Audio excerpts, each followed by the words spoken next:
In any personal or professional relationship, there are certain characteristics that will help eliminate the opportunity for conflict.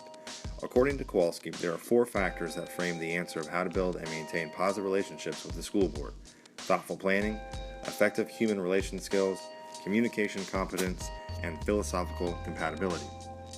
Before pursuing these relationships, you should have an action plan that has 3 elements: vision, goals, and tactics. A superintendent must have a vision of what the relationship will look like. This should be a symmetrical relationship where both sides are seeing a benefit and share power. Superintendents must have goals, or a set of characteristics that support their vision and define the relationship.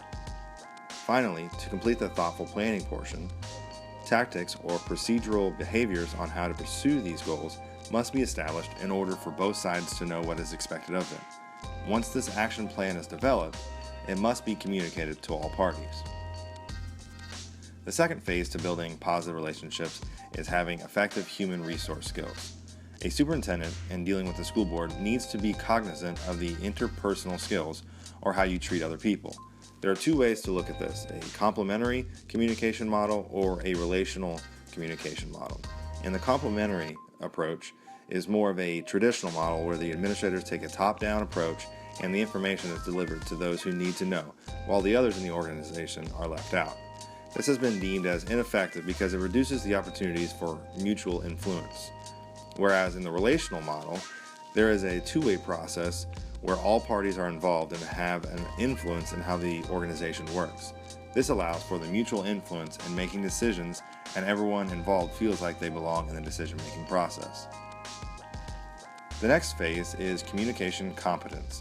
This is having the competence to use skills and actually perform the skills together. An administrator needs to know what the appropriate communication behavior is for a given situation and then be able to perform the necessary skill in that situation.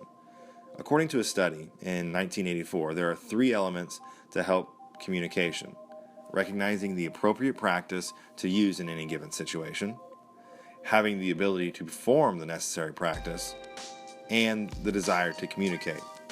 Without these 3, it becomes very difficult to appropriately communicate what is necessary. Finally, philosophical compatibility can become an issue if the superintendent and the school board do not see eye to eye.